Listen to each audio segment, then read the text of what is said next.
full of cantaloupe The cantaloupe from the earth. from the earth. From the earth. And Lakesh Veritas, everyone. Honor, respect, and gratitude. Welcome to the Love Sun live stream. Other than being filled with cantaloupe, how art thou? Uh, Wonderful. What a wonderful day. It's in October. Things are happening. We're moving forward. Many things are happening. Indeed, it's a lot. We'll see what if any of those things come up today. But usually we eat prior to the podcast, but we haven't. And however we are in preparation, it's fall, so we're working with root vegetables. We got some butternut squash to make some delicious butternut squash soup, and our audience is growing. We have a couple of people in the room. Hey, everybody. Everybody. Welcome, welcome. We see a couple of you are chiming in. And so today we're going to talk about this idea of withholding. Yes. What's inside of us that needs to be expressed that we're like, no, I don't wanna. No. Mine. Oh my goodness. You're everybody I know. Yeah, like 5-year-olds. Everybody I know. They say biologically we're old, but psychologically, that's another thing. Yeah. However, before we dive into it, just a couple of announcements. So again, we are at the tail end of the year. Just about. We're in fall, not quite the winter. But we're concluding with our classes. We have advanced classes going on right now. Quantum Light Property Clearing, having a great time there. And we got a mixture between seasoned clearers, practitioners, and new clearers. And everybody's gaining in there with some understandings. We have thus far spoken about some of um, the main mission purpose behind Quantum Light Property Clearing, much of the science that supports quantum light property clearing, like the idea of long distance healing and connecting with spaces and places.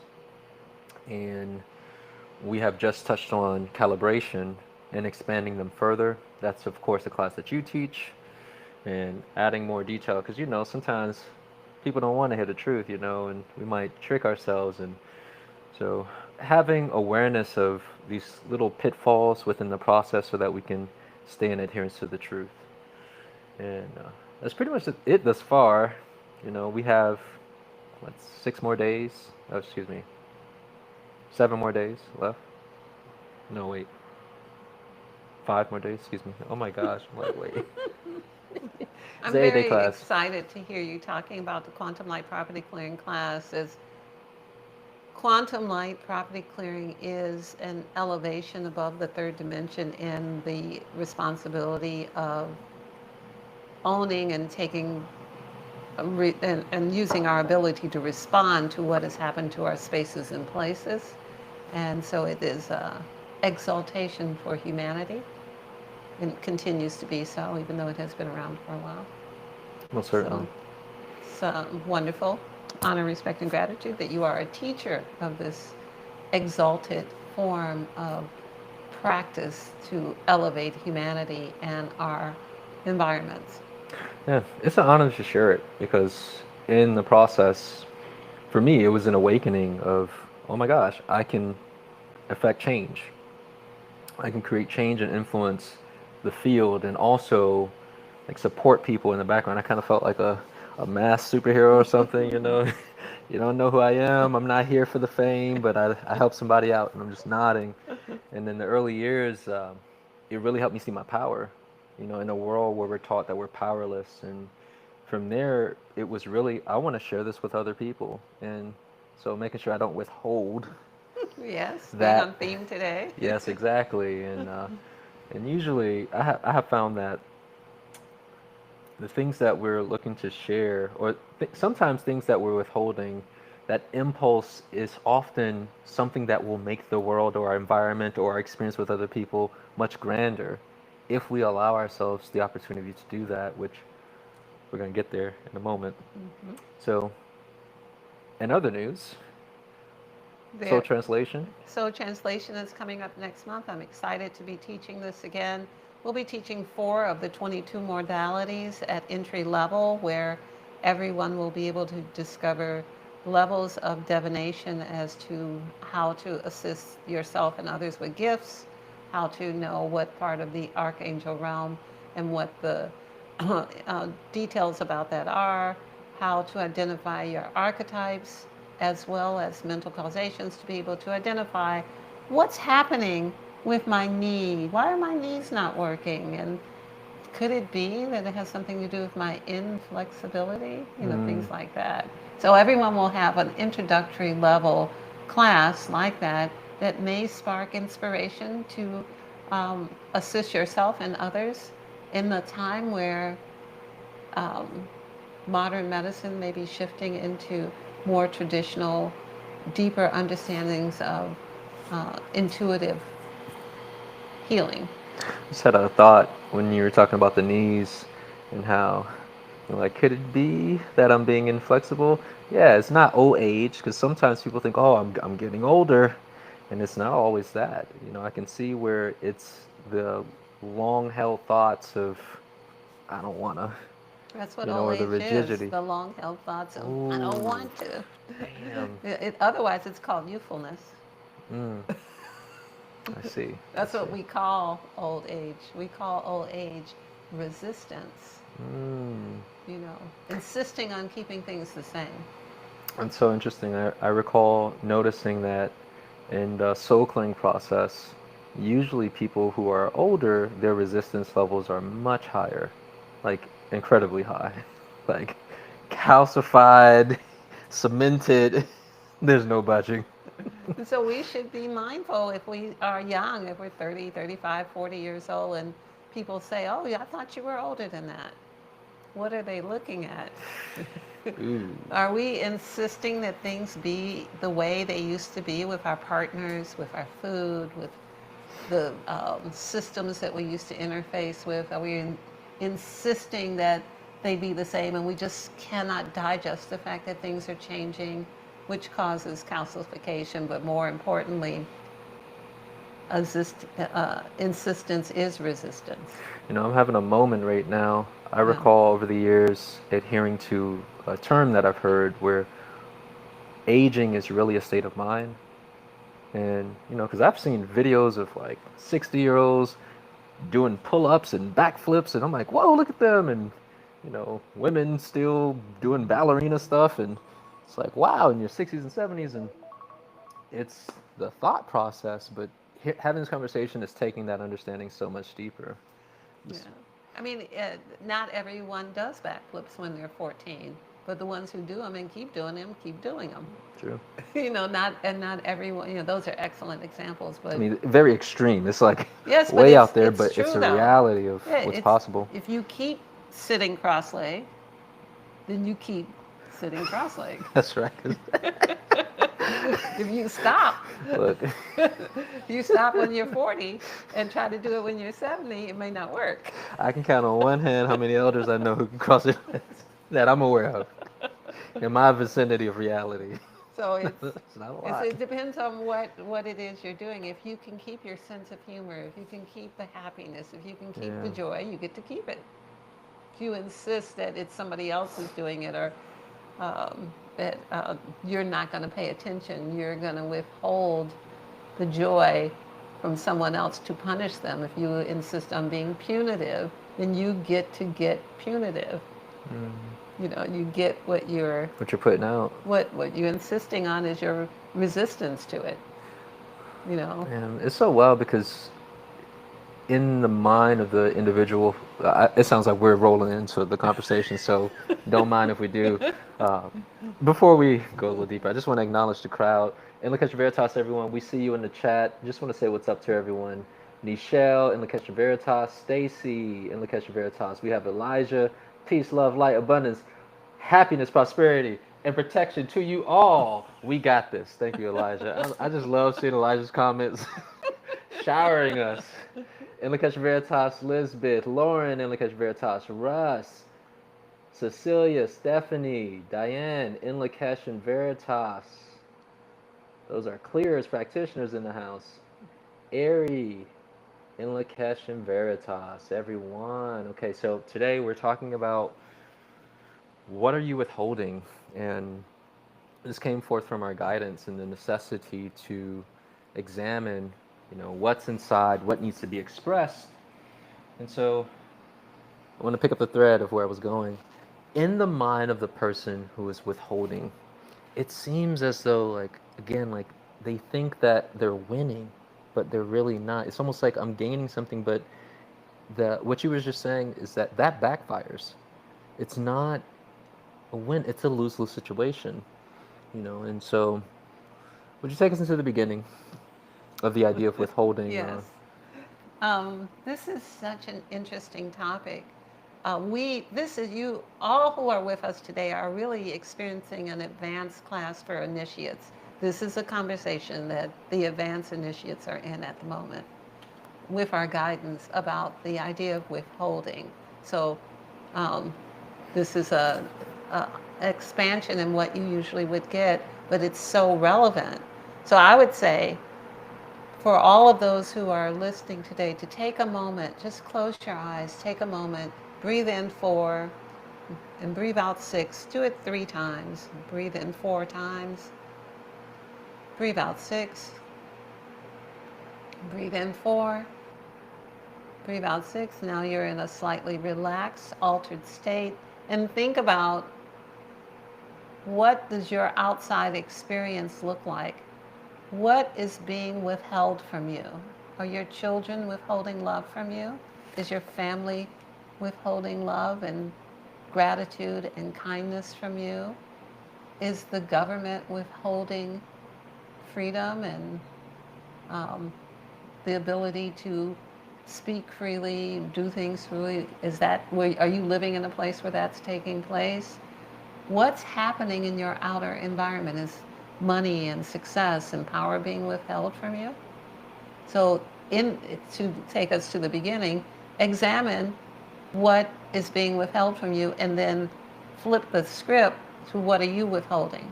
Are you withholding your power, your love, your beauty, your wealth, your abundance?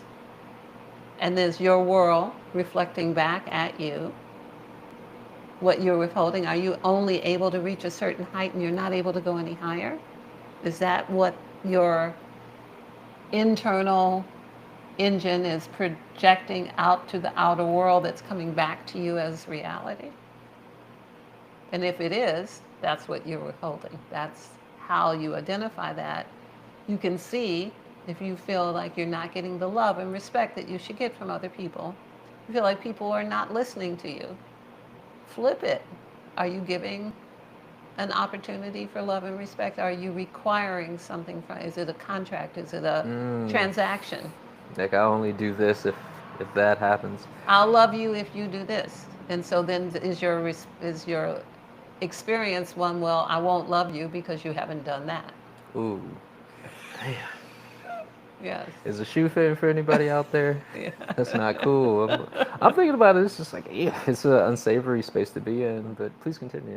Well, so the idea that whatever we are experiencing is our own projection, but we are blind to it because we are so caught up in our justifications of I need to be punitive. I need to punish them because they don't love me enough. But in my punishment of them, am I loving them? Or am I punishing them? This is a multiple choice, or is this critical thinking? I have an answer. You can phone a friend. You need to. I want to save them for later just in case. We got a number of people in the audience. Get ready. I need your help. You're not loving them when you're punishing them. Yes. Being punitive. It's a trick. It is a trick. And there's a difference between being punitive and protection. There is a difference. So I want to say that because a lot of times people are distanced from us because what we are projecting out will hurt us. So at the level of our understanding, it's more like a protection instead of punishment, because they're not They may not be being punished. They're just gone. They're not in jail. Yeah. They may not be having the experience of being punished. They may Yeah. just be having the experience of doing whatever it is they do that makes them happy, which That's is true. not you enforcing punitive action on them, but you may be protecting yourself from somebody who needs to be away from you. So there's a difference. I think that's a very fine line, and was going into a question I had about like the making the distinction between, like for example, upholding the law with someone, which is this example. Okay, look, if I let you in, you're gonna hurt me. So it doesn't necessarily feel like withholding though. As Well, I that's look not, at it that's through what I'm this saying. It's lens, not. you know, It's not withholding when the aspect of you that wants to hurt you has not been gotten under control enough for you to stop projecting into the outer field the people who will come in and hurt all you. right, so this is real meta. Are you all following the Okay, multidimensional? this is 3D Like chess. this is you hurting you, which I think that's one of the deeper understandings that often eludes us. I think in the heat of the moment, it don't look like that. No, it doesn't It's look like, like "It's that. your crazy self. I gotta distance myself from you." But then I chose you, and you're the one who wants to strangle me. Yeah, manifesting You're the outside of one me. who's strangling me and pushing me out the bed, but I chose you, so who's in charge? It's true. You know. Message. All right. I want to take it back a little bit because I can see withholding. It looks like so many different things. We're talking about with ideally relationships where we may feel like we're not willing to give.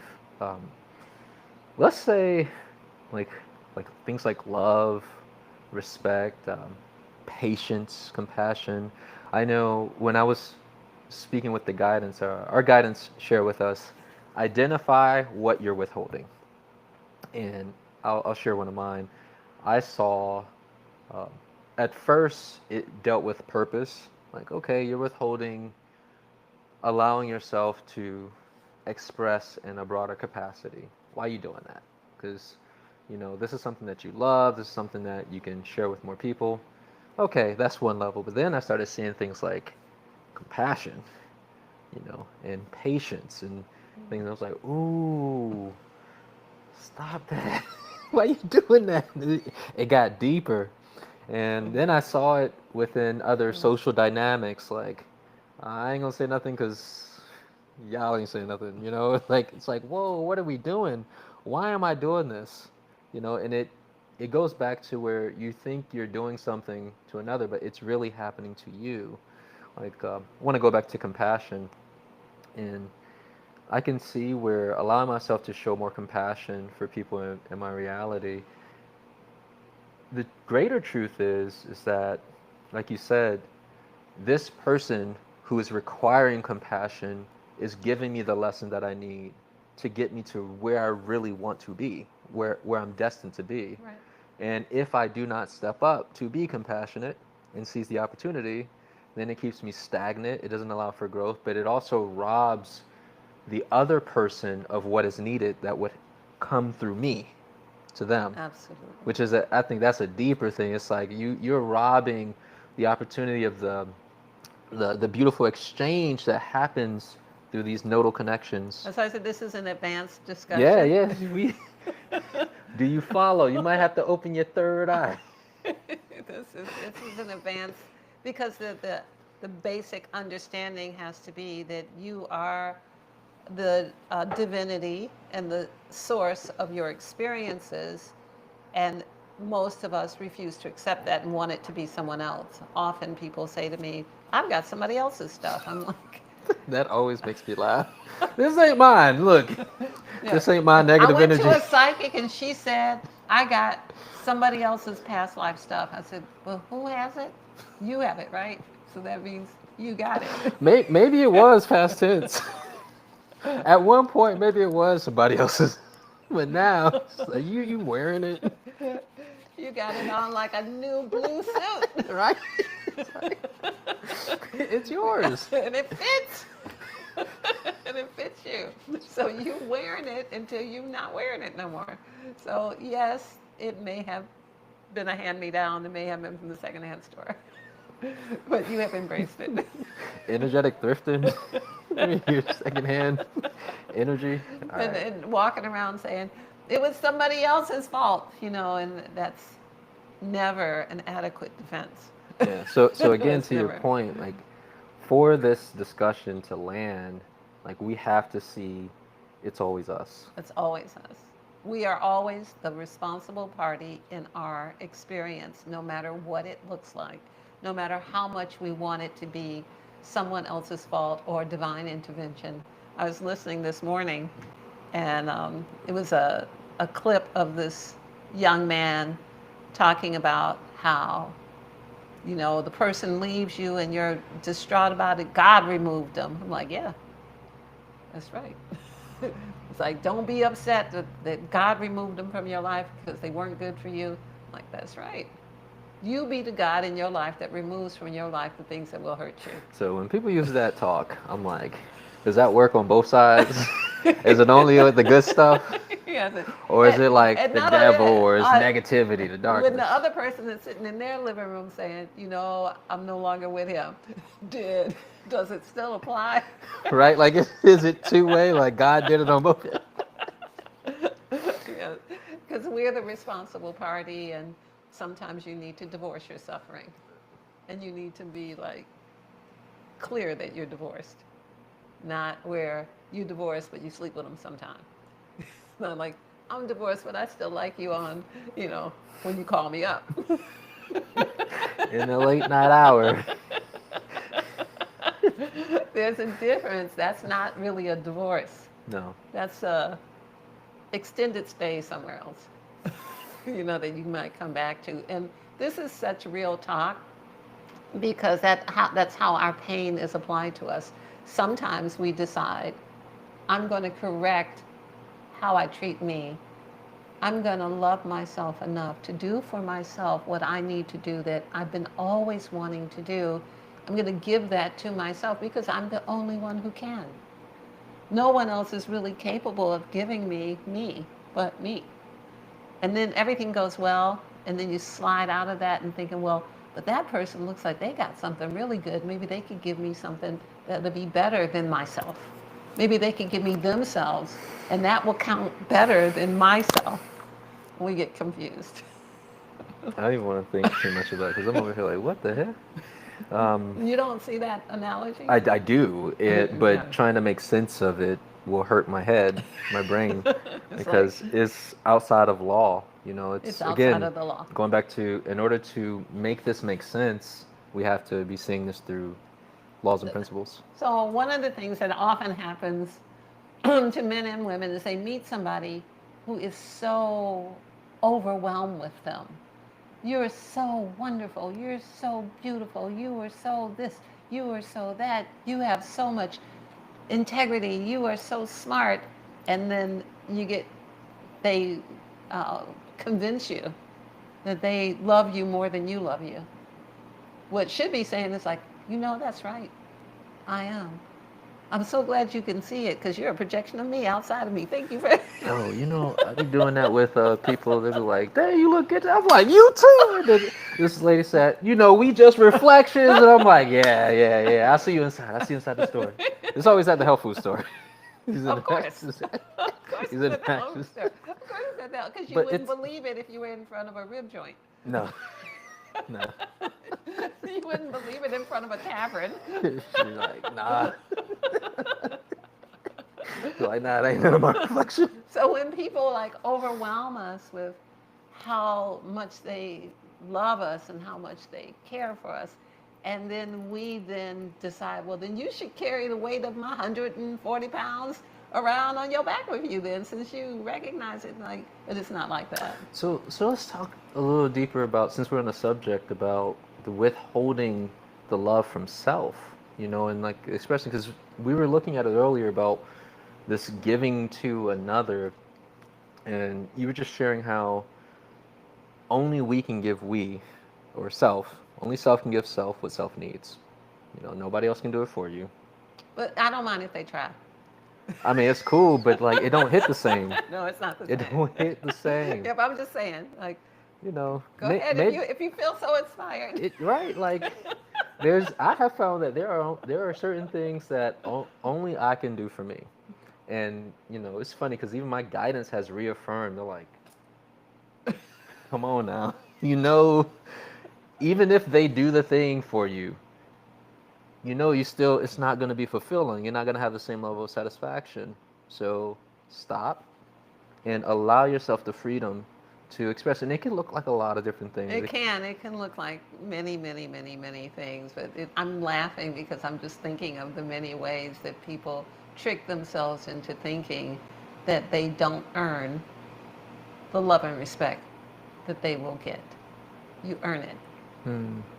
You earn it inside your soul. You give love and respect, you earn love and respect. You don't give love and respect, you get something else.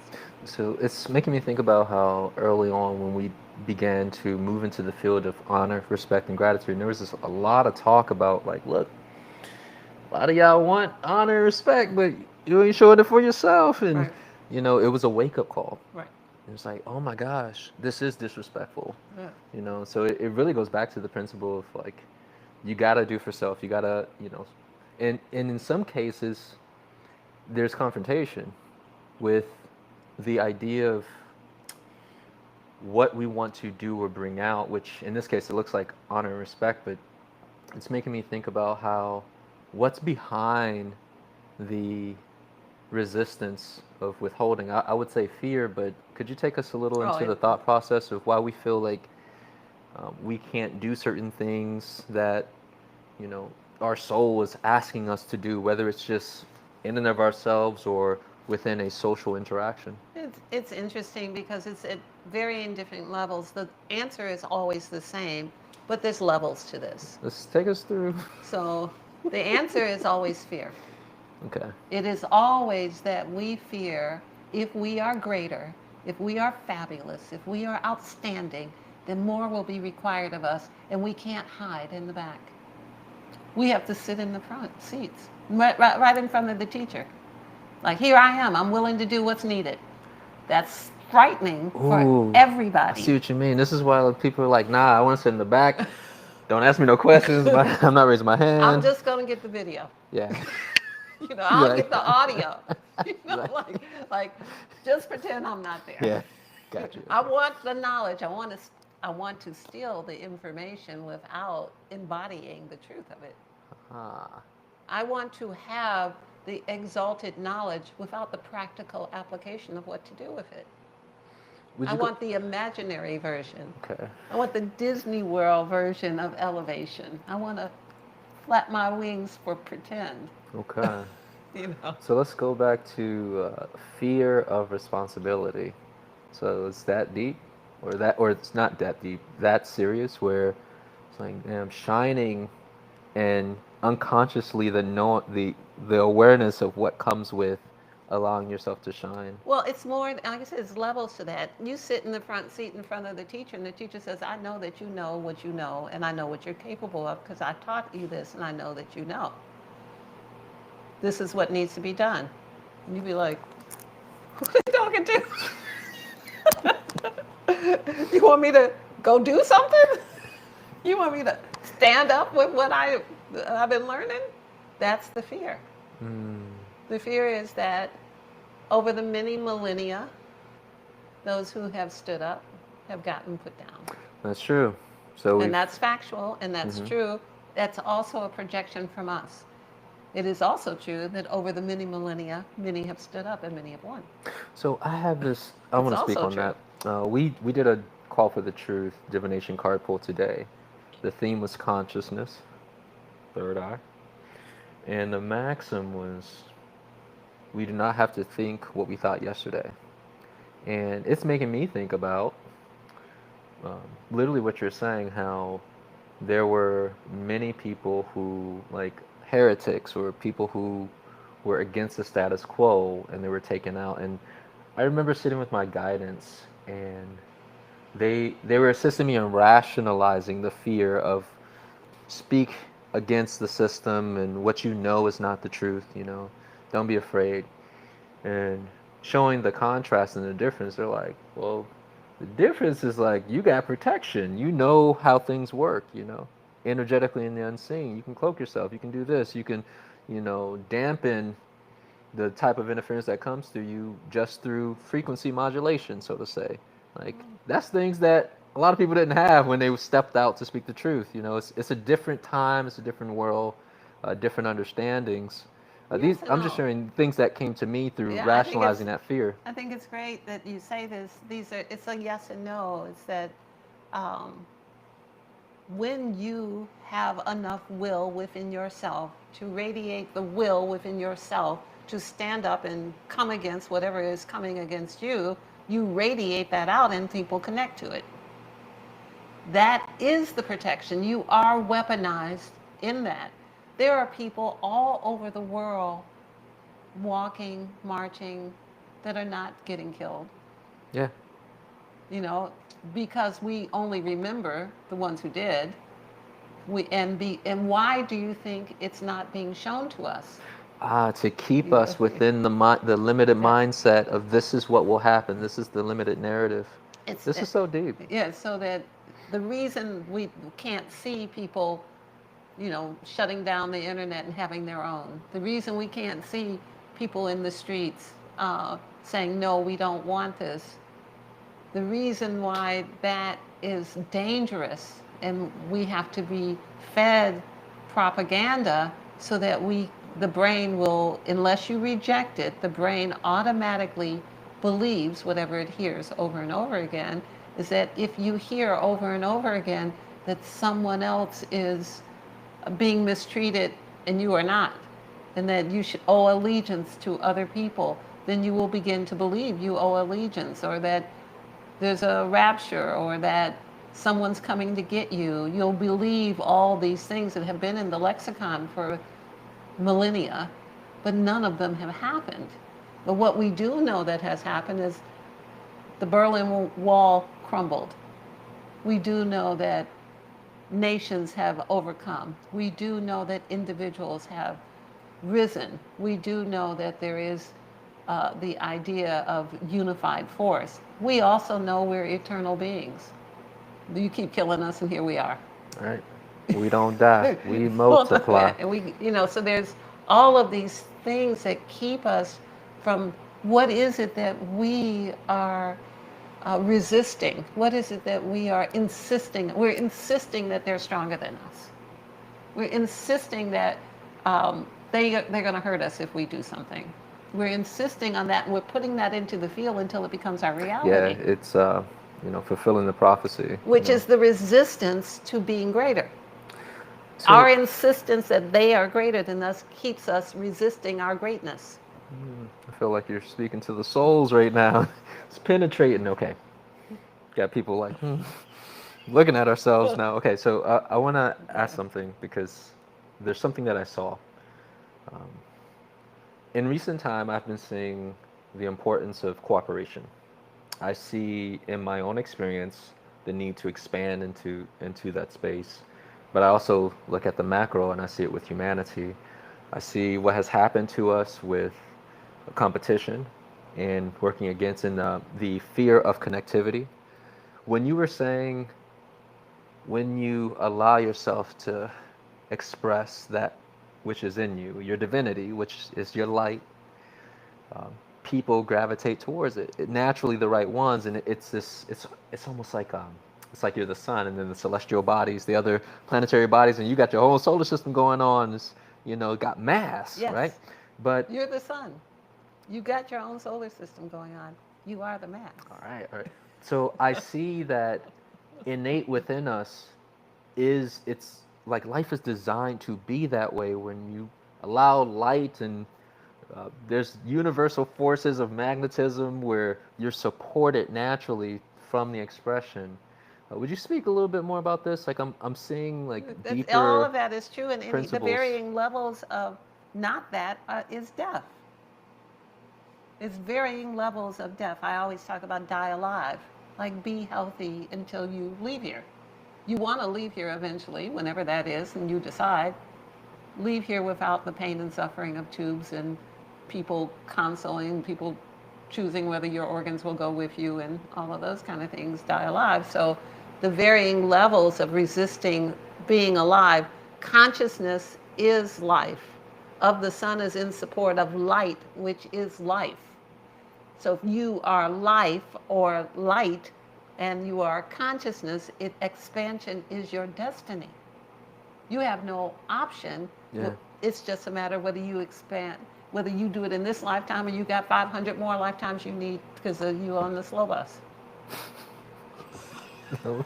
I mean, it's inevitable that you will eventually be more, or you'll be reabsorbed if, you know, that's the idea.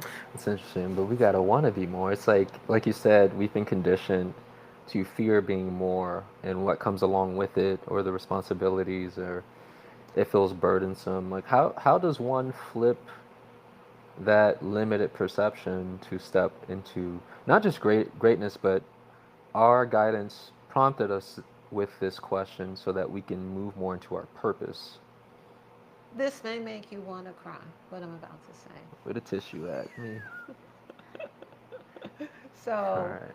when we think about who in our life resists loving us, are we being loved by our families, by our children, by our lovers? Are we actually experiencing love by the ones who have magnetized? These are frequency matches. Remember, everyone around you is a frequency match at some level. I'm looking around the room right now. Are we being satisfied? Are we feeling loved and appreciated? Are we being exalted in that? I would guess that most of us would say no. That's how we feel about ourselves. If that makes you want to cry, cry. And then change it. I feel something in my heart though. I'm not gonna lie. I'm telling you, I feel like, oh damn, because it's a wake up call. It's the truth. The truth is, we are not loving ourselves enough to magnetize others around us to love us. It's true. If we love ourselves enough, those who don't will disappear and those who do will come forward. But how do we, the question would be, how do I express love to myself? Is every thought that we think examined to be the highest thought for us? Are we giving away our power to another by thinking they did something to us that we went there to get? Like, I'm going to that party and they said something to me. Like, so who's responsible for that? The person who invited you to the party, or you driving your car up to the place and being insulted? You know, it's like it is all on us. The finger always points back to us. What would be a sign to convince your subconscious mind and your divine self and your higher self and the 12th dimensional self that you begin to love yourself more? Maybe you would keep your word. Maybe you will speak something and then know of its gravity. I will keep my word because I am the congruency of all that I say. I will make sure I follow up. I'll make sure when I say something, I dot the I's, I cross the T's, I do what I say I'm going to do. Maybe I'll do it on time. Ooh, that's a scary one. Maybe I'll do it when I said I was going to do it. And maybe I'll show up at the time I say I'm going to. I tell you, I've been on the phone with my own children. They're like, I'm on my way. I'm like, I don't believe you. I don't believe that. You're still putting on shoes and in the mirror. Look, I'm heading over. It's like, you ain't even left the house yet. So, you know, so we have to consider, in those circumstances, I leave. I don't wait. I've seen it. You invite them out to dinner. Look, I'm already here. I'm eating. I already got my plate. Like, I'm on my way. I said, might not be here. See my dust in the wind. You know, that dust you see when you pull into the parking lot, that's me pulling out. Yeah. You know? But what's cool though is I've seen you not even feeling any type of way about it. It's like you stay free of, like, you're free to not be punctual. Yeah, I mean, And absolutely in your you know, world, just not in mine. yeah. You're like, it's not about me. I am not going to allow someone to stop me from being on time for what I have to do. It no longer is my concern because I have removed myself from, I'm not dependent on you for anything. Because in that that case you have, it's like, I have presents for you, Mom. It's like, wait a little longer. I know you cleaned your plate, but And I'm like, maybe next time we'll meet and you'll be here when I can get the presents. It's like, I'm not going to let you hold me hostage to show me that you love me with the disrespect that you're putting on it. so I like this because this gives Yeah. a callback to earlier regarding boundaries and the distinction between uh, barrier or boundaries and being punitive.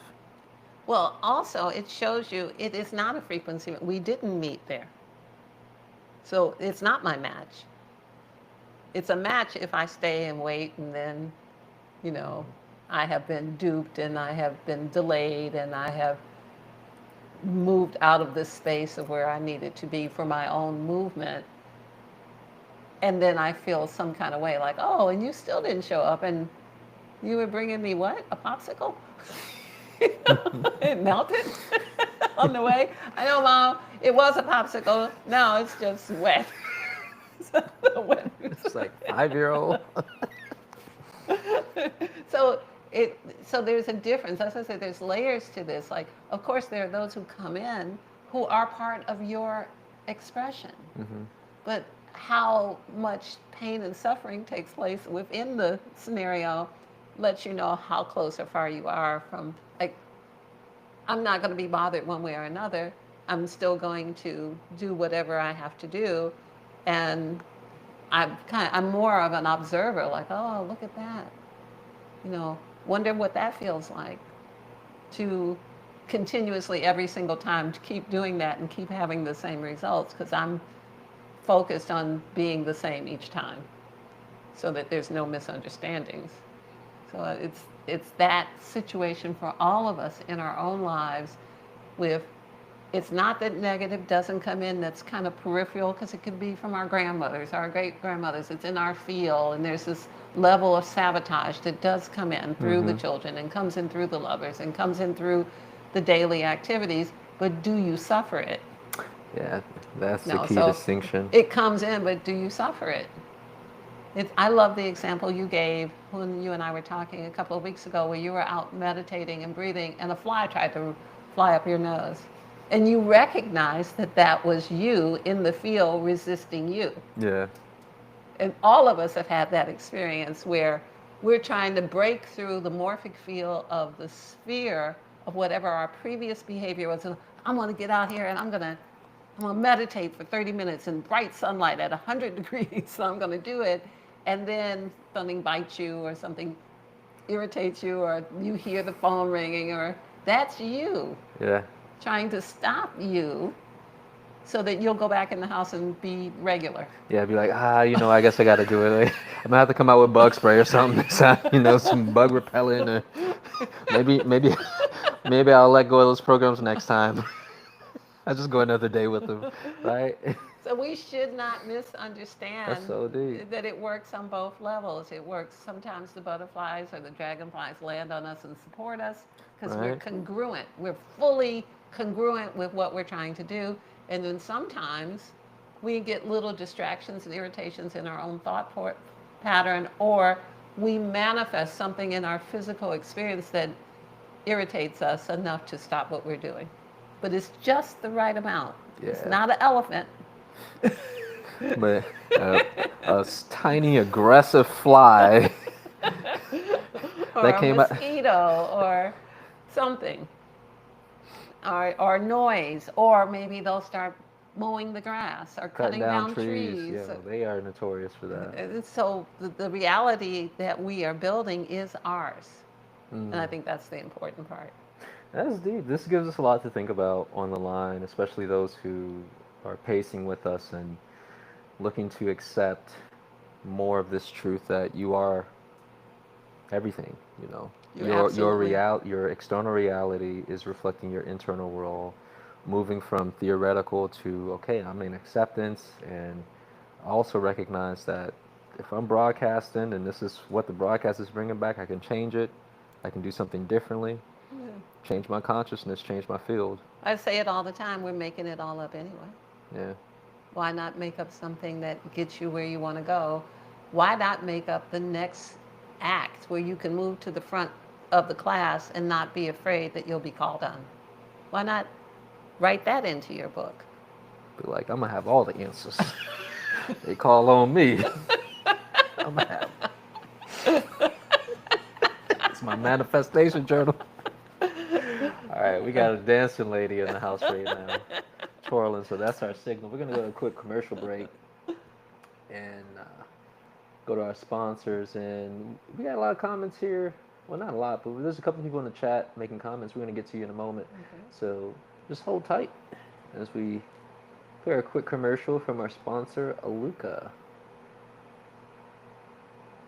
Every financial crisis has one winner. It's not crypto, it's not stocks, it's not real estate, it's gold. In every financial crisis, there's one asset that always comes out on top. Not because it skyrockets overnight, but because it never dies. Stocks crash, currencies collapse, property markets freeze, but gold, it keeps buying the same value as it did 100 years ago. Look at history.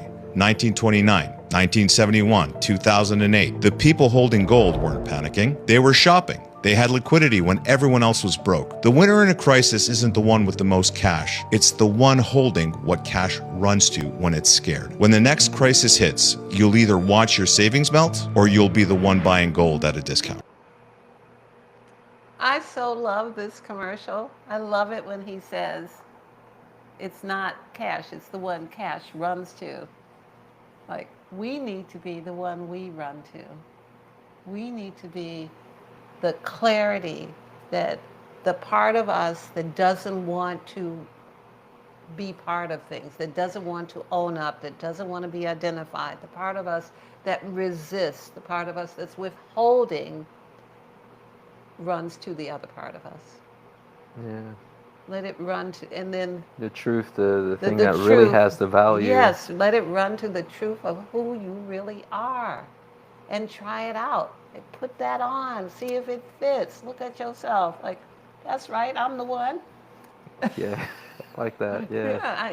I love that for that reason. I love that specific ad because what really matters is all the fear, and he's talking about fear, all the fear is just an illusion. If there's somebody who there's to run to, then the rest of it can all collapse. You can be that safety for someone. This is the compassion. Who loves humans enough to be the ones who will clean, and allow them to be protected under the umbrella of the ones who have the light? You know, if you're the one who has the light, you better get that umbrella up, you know, so that you can show compassion for the rest of humanity after you show yourself the compassion to believe that you have an umbrella. You got to know you got an umbrella, even if it looks like a sword. Yeah. Shout out to my umbrella sword. Appreciate that. So we've got people with comments. Yes, we do. Well, this has been a deep introspective talk. It's marinating because I'm well- even having moments of just got to digest this. I have to metabolize this information and get these nutrients because it is extremely introspective. We got Mr. Pleza. The conversation are always good and uplifting. Thank you. And then we got Ari here. Ariel. Ari says it made me. All right. It looks like some typos in there, but made her cry yesterday. Now your message reaffirmed that I got the right message. Mercy, Beku. What else we got? Looks like we got Lauren. Yes, it's the loop pattern of not having the appropriate value for self that you end up calling it to show up in all relationships with other self. Definitely heard and felt and experienced. This was exactly a message for me to hear today. Thank you, Lao Tzu. We got Stacy. It's landing so deeply. Aries here again. I spoke with my guidance about how I felt my brother was withholding appreciation from me before I walked into work yesterday. As soon as I came in, I was told that there was a full length mirror waiting at my case that I had to deliver. I took this as an answer to my prayer. So it looks like this is landing for everyone. Kind of want to touch on what Ari was saying about, this other people withholding appreciation, and then, how you feel and how you respond, because it goes back to what you were saying about when you find yourself in the position where you're the one feeling some type of way. Because I definitely relate. I've had moments of like, I'm doing, and like, where's the gratitude? Like, gratitude's the currency, where's this thing? But then noticing I'm no longer in my happy place. I'm over here tripping because what? My expectation to be fulfilled through someone else giving me what I need. I love this. I'm so glad you brought this It's forward. so deep. It's like, why are we stretching? Like, you need to give me appreciation, damn it, because I don't have it for myself. Do you know what? I'm in a unique position. I have 10 grandchildren. I have 4 children. It's a whole tribe. I'm uniquely positioned where there's a lot of people who won't necessarily give me back. Yeah, it's true. So what I find is that I give as it arises within me, unfeathered. I give because I feel like it, not because of their behavior. And then I reward myself by being grateful to me for giving to me, because they're my children, my grandchildren, the extension of myself. Like I'm already satisfied. I order the thing, I'm already feeling great. It hasn't even gotten to them yet. I don't know what their reaction will be. I don't really care. If I hear it, I hear it. Someone does something wonderful, you send them flowers, they've already done it. You're already grateful. It already happened. There doesn't have to be more. So wild, because this requires a complete change of our mindset to look inward instead of external, because we are so conditioned to outsource our emotional disposition. Oh my goodness. I have It's so wild. much satisfaction in life that I have the capacity to do what I want, that gives me gratitude. The person is incidental. I see something cool I want to give a grandchild. I do it as much for me, so I'm sure they're going to enjoy it, but I don't ever have to hear it, although it would be good if I did. I'm already plus. Lauta, you sound like the sun. You sounding like the sun. Like, I'm just giving. Look, I don't need your gratitude. That would be cool. A little bit of sun homage, but broadcasting life. I've actually designed my life in such a way where I hope to position myself to always be able to give to others, either if it's a recipe, if it's a kind thought, if it's compassion because I know you don't understand certain things. Yeah. And this is something that I know that you see in the day-to-day of it. Yeah. But it's actually a point of view where, of course, we're all made greater by the gratitude of another. But I already gave at home. I already gave myself the gratitude for having the ability to be generous enough to give. Just to do it, it's Yes. already embedded. Okay. Yes, it's So already embedded. my mind keeps going back to the sun.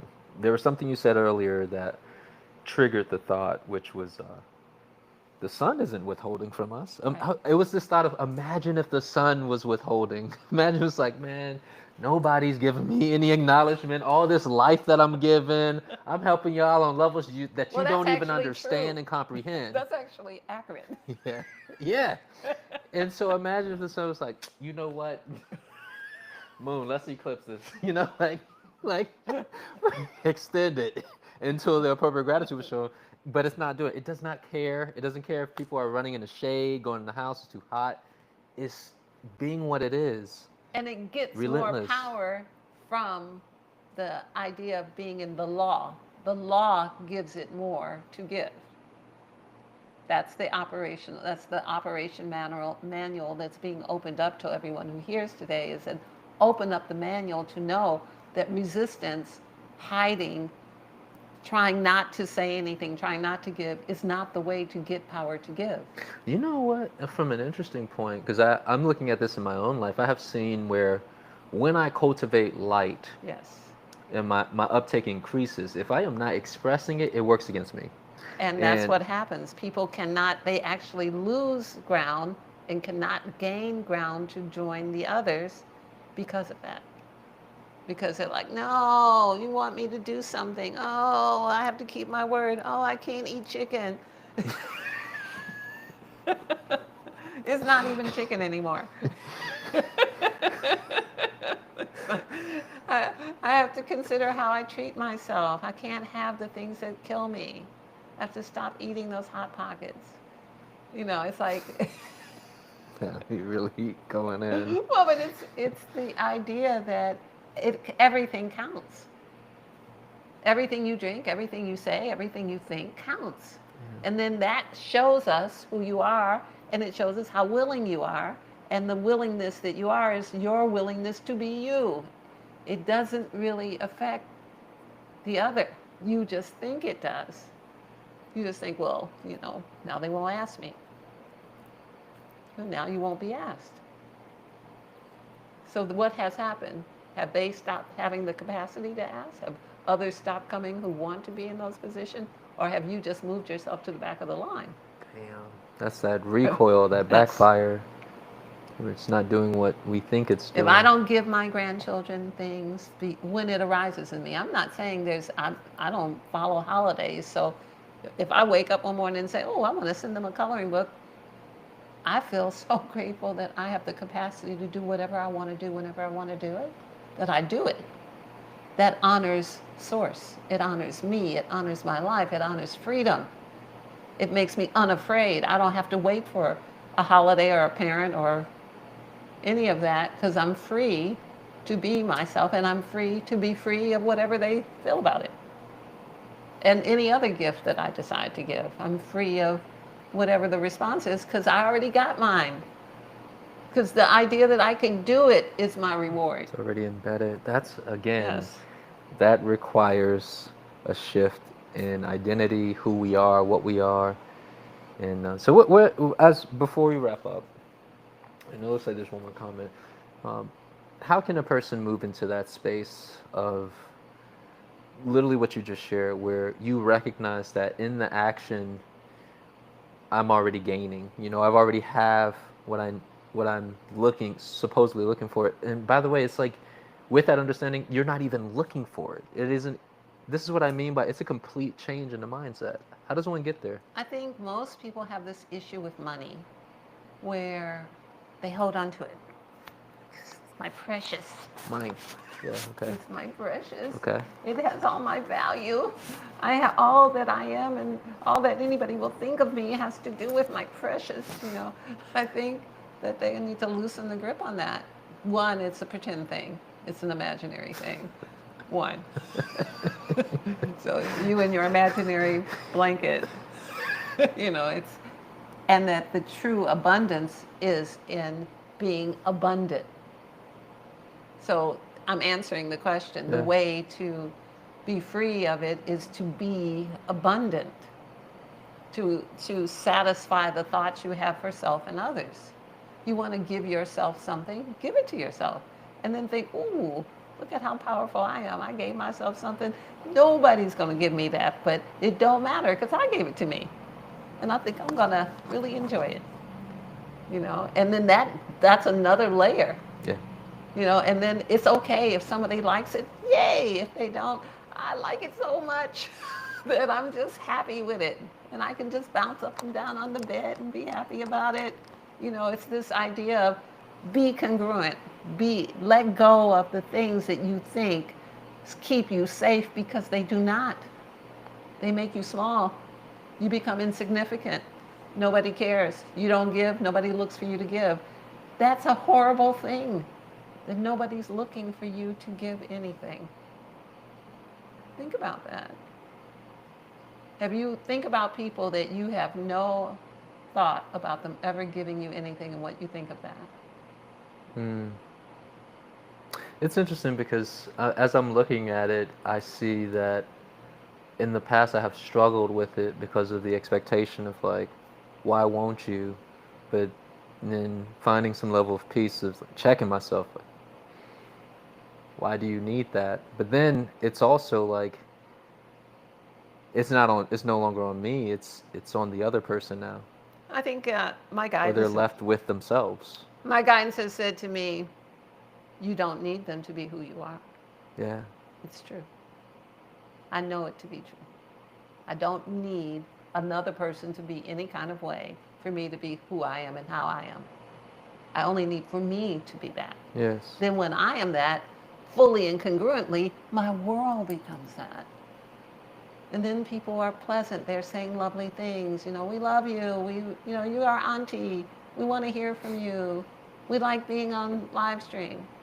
All of this is a blessing from the what point of view that I have.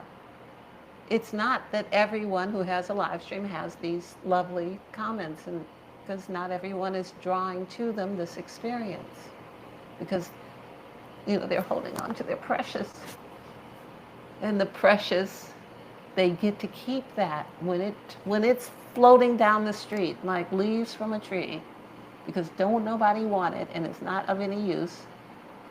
They get to have it then too. The kind of abundance and prosperity that of the sun is encouraging is not related to money. I know. I'm over here like, yo, this is so many levels deep, high and deep. It's dimensional. In a world where there is no money, gratitude is the currency. If you have not cultivated the deep and great desire to be grateful to another, you are in deficit. That's the money. The ability. When I am thankful to all that is, it is so deep, so rich, so full of tears.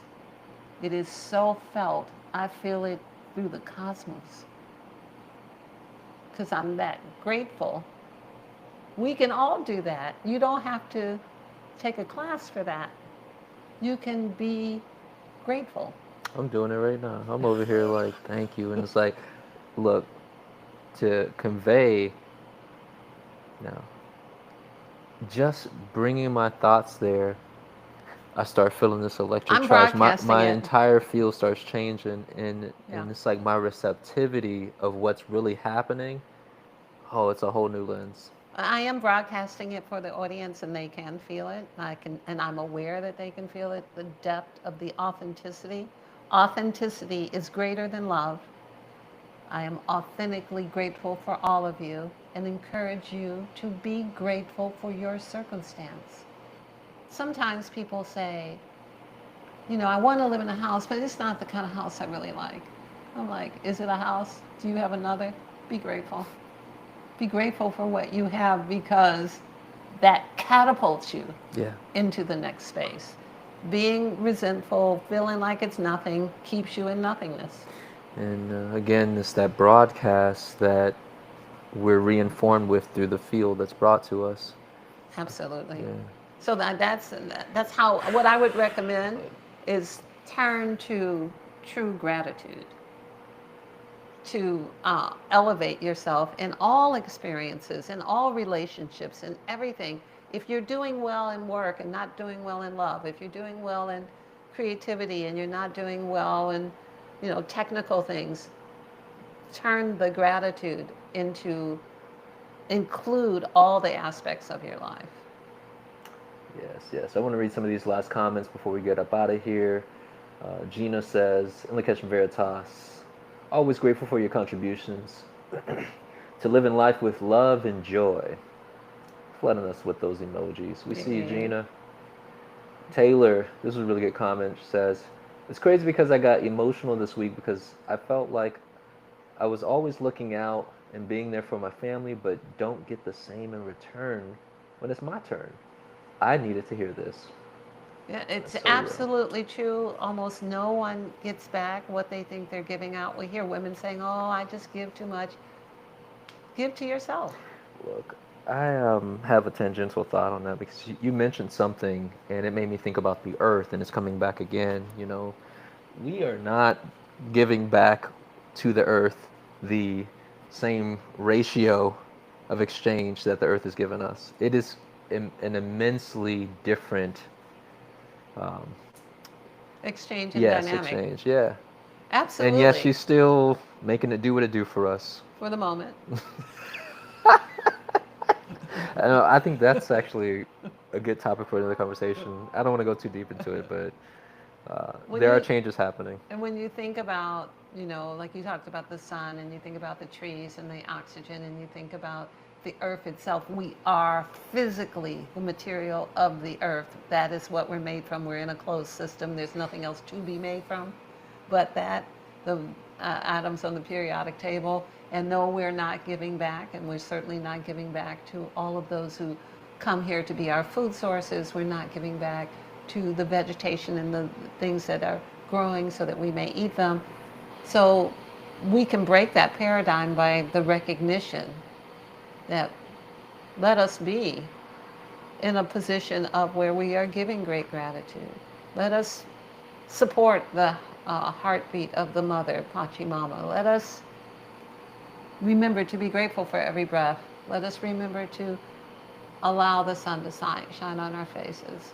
Let us be the sun. Let us be the air that the baby breathes in. Let that be us. You know, the air doesn't ask the baby to. So when you paying for this? The baby ain't got it to give. And this is back to Taylor because I recall having the same direct emotions with family and many others where you feel like you're given and it's not given back in return. And something that my guidance prompted me was they couldn't give it if they wanted to. They don't even got it to give. Oh, that's absolutely In many true. cases, the things that we want from other people, they don't have it. We actually have to cultivate it within ourselves. Each of us who's not giving what we need to, we have to cultivate the appreciation for what we have Yeah. so that we can give it. I have a cultivated appreciation of the earth. I have a cultivated appreciation of the sun. I have a cultivated appreciation of the trees. It allows me to pull upon that so that I can give back. We have to cultivate that. It's not about the people who see us on social media. It's not. It's just not. It's that is the area where they're hungry, not where they're giving. Yeah, it's wild that you said that because I was just thinking about that butternut squash and oven. No joke. I'm so serious. No, but It's real to feel, but I feel what you're saying. It's really that the ones who we want to see us are the ones Yes. who are hungry. And so we become the food for them if we're not mindful. Yeah, and it's in the wrong way. Yes. You know, it's like a parasitic consumption. It's toxic. It's not really There's layers to this. life self-sustaining, reciprocal type of Yeah. interaction. And this is the same with our families, is that our ancestors have not been given what they need. We have all been traumatized. We've been undigested emotions. We have not had the opportunity to bring balance to ourselves. But it doesn't happen automatically. You have to desire it. That's what weaponizes you to get it. And then you have to actually give so that you can get. You can't just ask. That's the people who are the audiences out there. Give me entertainment. Do more, do more, do more.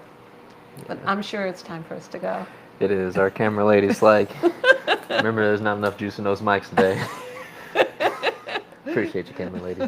So we thank everyone for joining us. We're so glad that you came. Did you have a last thought that you'd like to share? Just that I really enjoyed this session, expressing my gratitude, but this really gives us something to process, especially as we're shifting into this idea of the new world and changing our perception of self, our value of self, who are we, what we have to give, what that looks like in a social dynamic. We're just all over the place, but there's so much value. I think the last thing I'd like to share is that, can you imagine that you lived this life and then you died, and in between this life and the next, you realized that you withheld love? because you were thinking about Precious or you were thinking about something else, that you withheld love from all of those around you, thinking that they owed it to you. Yeah.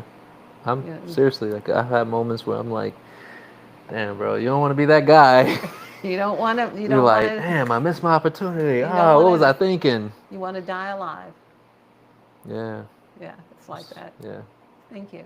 Welcome. In Lakesh and Veritas, with honor, respect, and gratitude to everyone.